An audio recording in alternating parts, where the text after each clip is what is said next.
Hola mis queridos hermanos, nuevamente aquí en las buenas nuevas de Suyapa Medios, te saluda tu hermano Roger Martínez. Es un privilegio para mí, como todos los viernes, hermano, poder estar ante ti por estos medios. Te reitero, si no lo puedes ver de manera presencial, lo puedes ver de manera sincrónica por medio de las plataformas de YouTube. Y hoy, hermano, como todos los viernes, vamos a traer un tema que en lo personal me parece fabuloso y que muchas veces nosotros no tocamos a fondo. Y es la idea del prójimo. El tema de hoy es ¿quién es mi prójimo? Desde esa idea vamos a desarrollar una lectura bíblica y vamos a leer desde el Evangelio según San Juan. Pero antes de poder tocar la lectura, vamos a entender algo. Nosotros, desde pequeños, desde catequesis, nos enseñaron: amarás a tu Dios y amarás al prójimo como a ti mismo. Esa, hermano, es cierto, es bíblico. Eso es la ley de Moisés. Cuando a Jesús le preguntan cuál es el mandamiento más importante de la ley, Jesús dice: amarás a Dios con todo tu corazón y al prójimo como a ti mismo. Pero, hermano, a Jesús le preguntan la ley de Moisés, la ley mosaica, la ley que comandaba todo el Antiguo Testamento. Si nosotros queremos saber cuál es el nuevo mandamiento o el único mandamiento que el Señor nos ha dejado, para eso tenemos que irnos al Evangelio de Juan. Por ejemplo, en el capítulo 3, entre los versos 32 y 34, ahí dice el Señor: les dejo un mandamiento nuevo, que se amen los unos a los otros, como yo los he amado. De ahí sabrán que son mis hermanos, que son mis discípulos. Entonces, hermanos, desde esa perspectiva y aclarando la visión, aclaro por qué, porque muchas veces creemos que el mandamiento de la ley mosaica es el nuestro. Y en efecto, tiene mucho que decirnos, pero no es el mandamiento que nos deja el Señor. Cuando Jesús reitero esto porque es bien importante, cuando a Jesús le preguntan cuál es el mandamiento más importante, le preguntan de la ley mosaica. Jesús, si bien es cierto, no vino a abolir la ley. Entiéndase la ley como todo el estamento religioso del Antiguo Testamento del pueblo judío o de los judíos de la actualidad. Jesús lo que vino fue a hacer una intensificación de la ley, no una antítesis, es decir, no algo paralelo, no, sino que una intensificación. Él vino a llevar la ley a la plenitud, no es que lo abole. Entonces, llevar la ley a la plenitud es decir, amar al prójimo como a ti mismo. Desde esa perspectiva, que entendemos que el prójimo es amarse como a mí mismo, hay que preguntarnos quién es nuestro prójimo. ¿Por qué? Porque ustedes me pueden decir: no, el prójimo es el próximo, el que está a la par. Sí, pero ¿y eso qué implica, pues? O sea, ¿qué cosas nos quiere decir el Evangelio? ¿Qué cosas nos quiso decir Jesús? Te reiteraba que lo vamos a ver desde el Evangelio según San Lucas, que en lo personal para mí es el Evangelio de la misericordia. Nos vamos a ir al Evangelio según San Lucas, en el capítulo 10, del verso 29 en adelante. Ahí vamos a encontrar la parábola del buen samaritano. A mí me gusta llamarla un extranjero en el camino. ¿Por qué? Porque son realidades de vida que vivimos que no nos damos cuenta que suceden. Y esta parábola del buen samaritano tiene muchos elementos.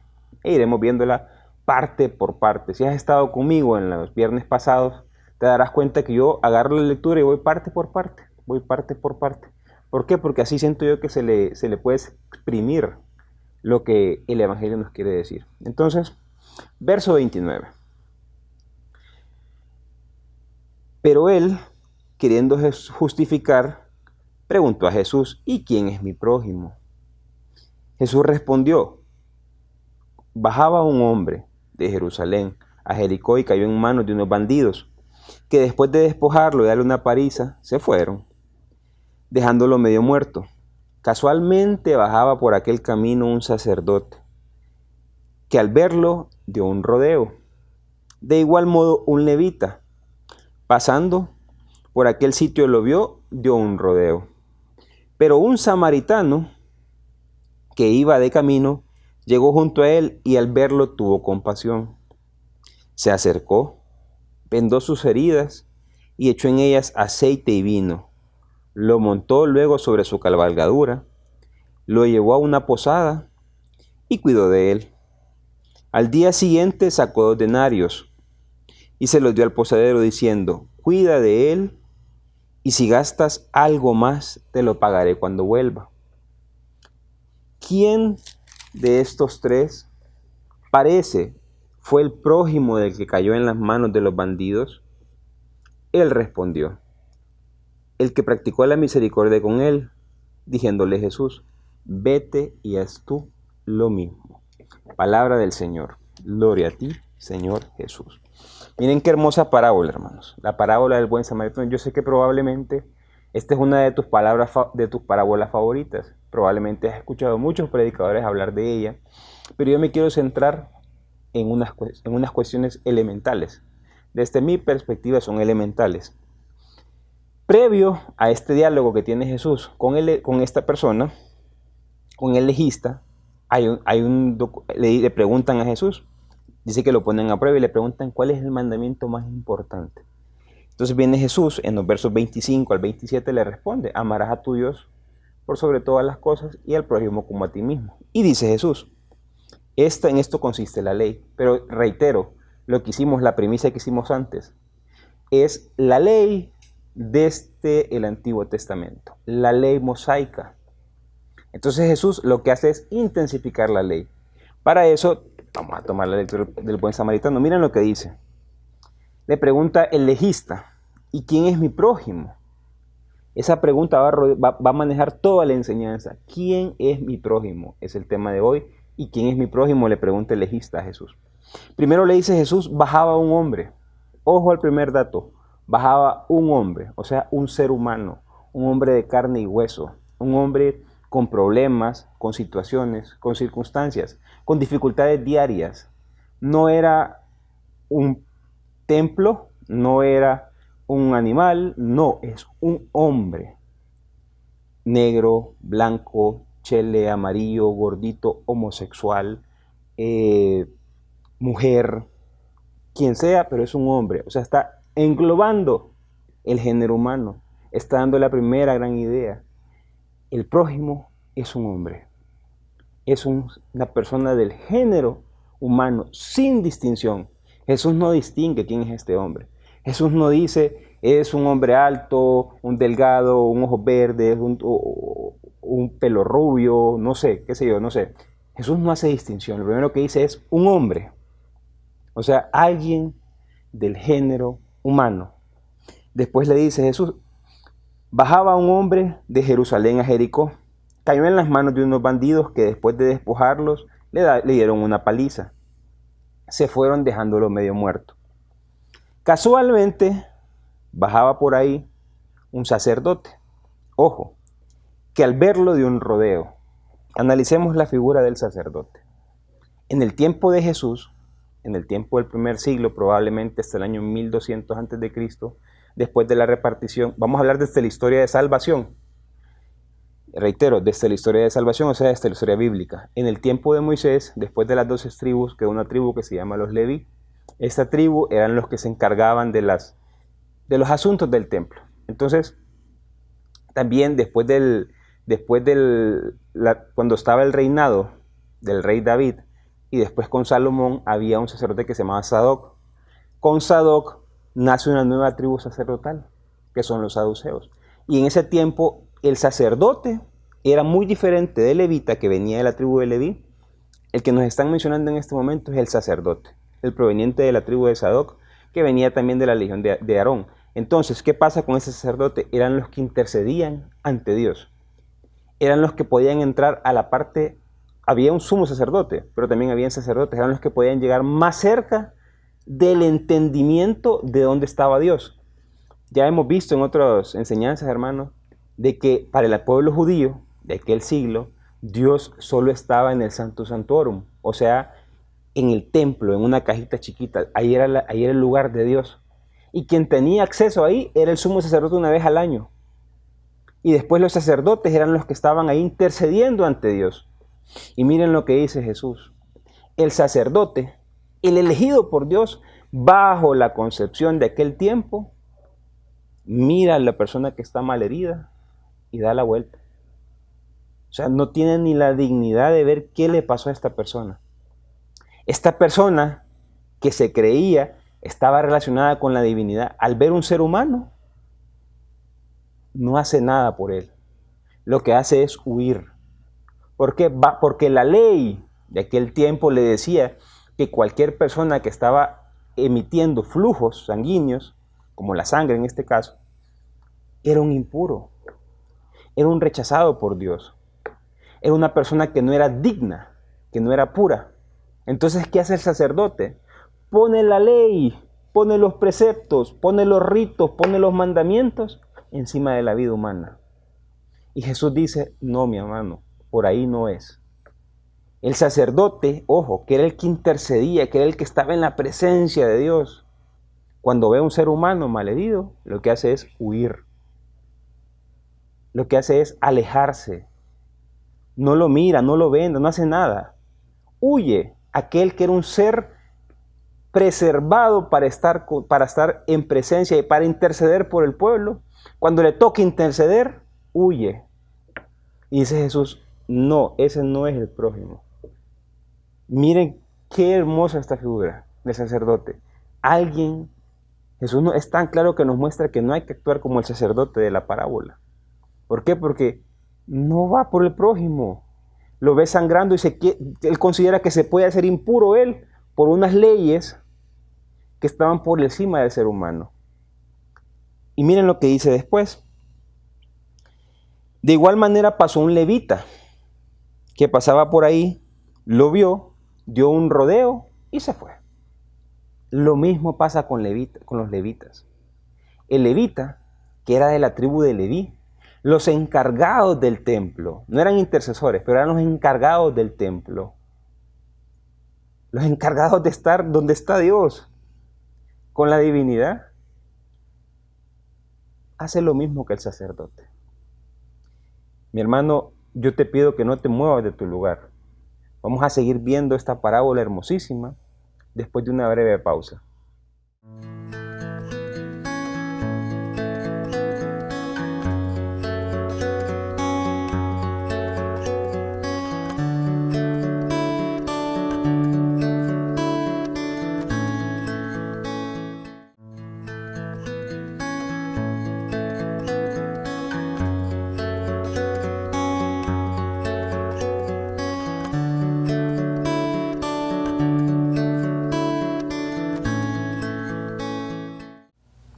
Mis queridos hermanos, luego de estas breves pausas, continuamos descubriendo quién es mi prójimo. Y ya en la primera parte habíamos visto desde la parábola del buen samaritano los primeros elementos.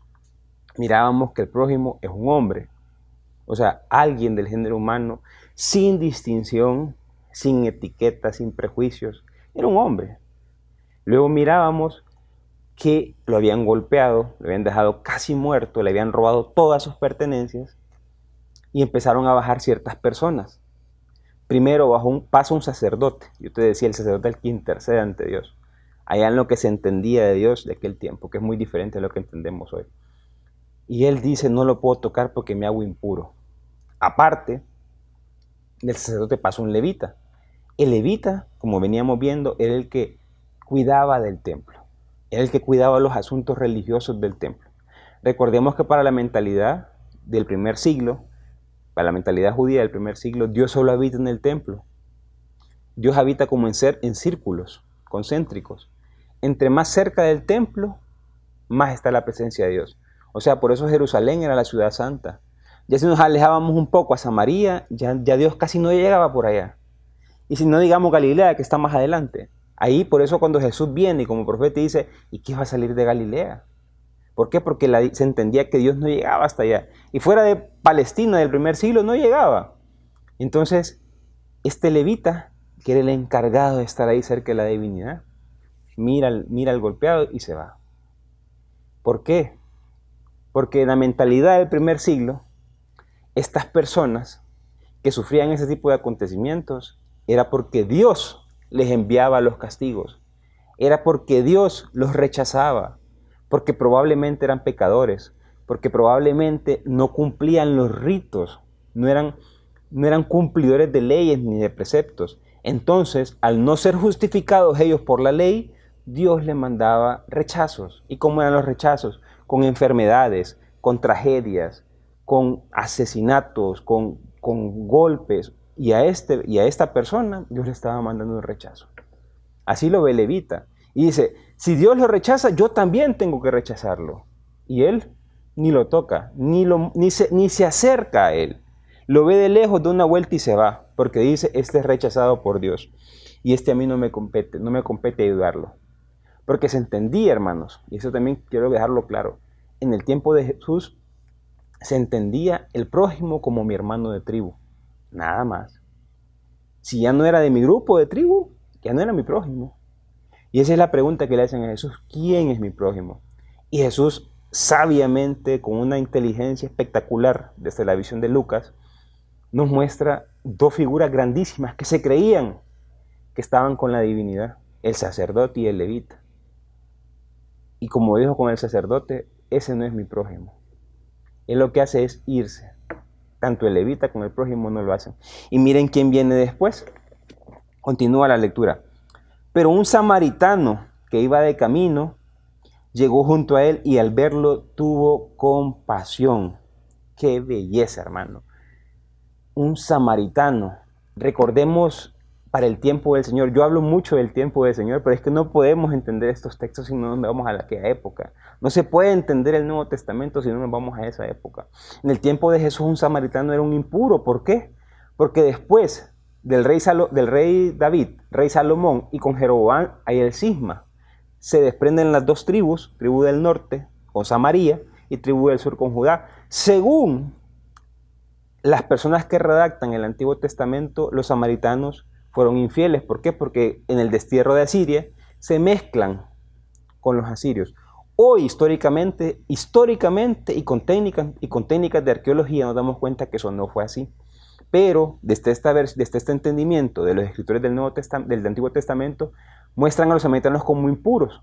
Entonces viene Jesús y dice, un impuro, alguien que no tenía la casta sacerdotal, alguien que no era de la jerarquía, alguien que no era de ese complejo legalista de la época, alguien probablemente un homosexual, probablemente un pecador, probablemente alguien de color, un esclavo, probablemente una persona rechazada por la religión de aquel tiempo.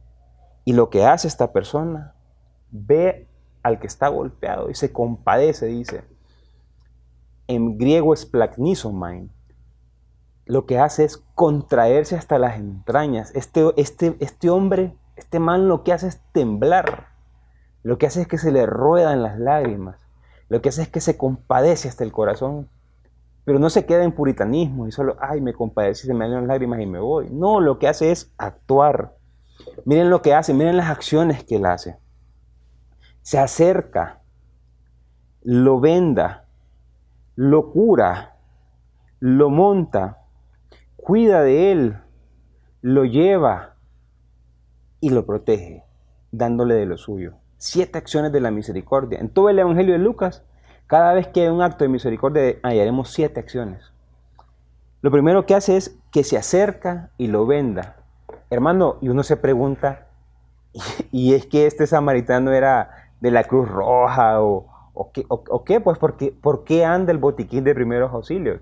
En ese tiempo, aceite y vino curaban las heridas. Hoy lo que podría ser un botiquín, y uno dice, ¿y por qué este brother anda eso? ¿Qué pasó? ¿Qué hecho sucedió para que él cargara? Lo que nos está mostrando el texto es que esta persona pasó por situaciones similares. Pasó por ser golpeado por personas. Pasó por ser rechazado por la religión. Pasó por ser rechazado por la sociedad. Y él aprendió de esas lecciones. Montó su botiquín de aprendizaje y lo andaba para todos lados. Porque esta persona lo que hacía, hermano, era curar a los que habían pasado por situaciones similares. Él lo cargaba, no sabía con quién se iba a encontrar en el camino, pero andaba su botiquín. Y lo que hace es, del aprendizaje que él tuvo en el pasado, curar la persona.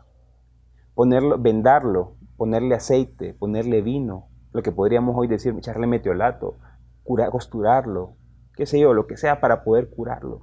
Luego viene, lo monta al caballo, a su cabalgadura, perdón, no es caballo, es a su cabalgadura. O sea, esta persona, como el Padre misericordioso de la semana pasada, se quita de su lugar, se quita de su sitio, de la comodidad de donde él está parado, para darle el lugar al otro, para dignificar al otro. Porque probablemente pudo haberlo curado y decirle, camina, vámonos. Yo voy en mi caballo, yo voy en mi camello, lo que sea, pues vamos a llegar bien. No, lo que hace este es quitarse de su lugar, montar al golpeado y que él vaya en su lugar. Se convierte en el servidor del otro. Cuando lo monta en su cabalgadura, se convierte en el servidor del otro. Y miren lo que hace. Dice que lo llevó a una posada y cuidó de él. Aparte de darle su lugar, se convierte en su guachimán, se convierte en su guardia. Qué belleza, hermano. O sea, se convierte en un esclavo del otro. ¿Por qué? Porque lo que le interesa es el bien del otro. Lo que no le interesó al sacerdote, al levita, a este impuro samaritano, le interesa mucho. Al punto tal que da su lugar por el otro. Lo cura, lo venda, saca 2 denarios, le paga al posadero y le dice, iré a terminar mi trabajo, cuando regrese si ha gastado más te lo pagaré. Ojo a estas 2 ideas que vienen, hermano. Este samaritano dejó de hacer lo que tenía que hacer para curar al otro. Probablemente iba al templo, no sé. Probablemente iba a su trabajo. Probablemente iba a hacer algún negocio, no sé. Dejó de hacer lo que estaba haciendo para curarlo. ¿Cuántos de nosotros no necesariamente tenemos que ver al que está en los semáforos pidiendo o viendo de qué manera lo ayudamos? Claro, es importante, pero probablemente esta persona que está golpeada está en nuestra oficina de trabajo, está en nuestra casa, va con nosotros en el vehículo de trabajo, porque ha sido golpeada por las situaciones de la vida, ha sido golpeada por el desempleo, ha sido golpeada por la delincuencia que lo tienen convaleciente. ¿Cuántos de nosotros escuchamos al prójimo, a esa persona que está al lado? Nos convertimos en este samaritano para ayudarlo, para vendarle sus heridas, para darle la cabalgadura, para darle posada, para darle de lo que tenemos nosotros, para que él pueda estar bien. ¿Cuántos de nosotros lo hacemos, hermano? Esta figura del samaritano es bellísima. Y ojo, alguien impuro, alguien probablemente que no va ni a la iglesia, un ateo, un satanista, no sé qué sé yo, alguien que no era puro. Está haciendo lo que le tocaba hacer a la clase pura. Nos está dando una cátedra de quién es el prójimo. Y miren lo que le dice después a Jesús. Pregunta a Jesús entonces, ¿quién es el prójimo de estas 3 figuras? Y le contesta el legalista. Claro, el samaritano, le dice. Y le dice Jesús, y aquí está la respuesta del tema de hoy. Ve tú y haz lo mismo. Lo que Jesús nos está diciendo, mi hermano, es, no nos preguntemos quién es el prójimo. Seamos el prójimo del otro. Miren qué enseñanza más hermosa. No es preguntarme quién es mi prójimo, es preguntarme de quién soy yo el prójimo, de quién tengo que actuar como este buen samaritano, para curar, para vendar, para escuchar, para dar de lo mío, para ayudar al otro. ¿Quién es mi prójimo hoy, hermano? Ponte a pensar a quién le has fallado, a quién le has dicho cosas malas, quién en tu comunidad, quién en tu trabajo, quién en tu oficina, quién en tu familia está sufriendo en este momento. Pongámonos a trabajar por esta gente, seamos el prójimo nosotros del otro. Y esa es una de las grandes revelaciones que trajo Jesús. En el Antiguo Testamento, lo que se decía es, no hagas lo que no te gustaría que hicieran. La ley del talión, ojo por ojo, diente por diente. Con Jesús, haz lo que te gustaría que te hagan. Vamos de pasivo a activo. Hoy, hermano, que la enseñanza de hoy sea que tú descubras de quién sos el prójimo. Y ser el prójimo es ser el próximo del que te encuentras. Mi querido hermano, que sea esta lectura que nos muestre el camino a seguir, que puedas tú ser el prójimo de muchos, que puedas ayudar a todo el que está triste, el que está depresivo, el que está golpeado por las situaciones de la vida. Dios te bendiga, hermano. Gloria al Padre, gloria al Hijo, gloria al Espíritu Santo, como era en un principio, ahora y siempre, por los siglos de los siglos. Amén. Buen día.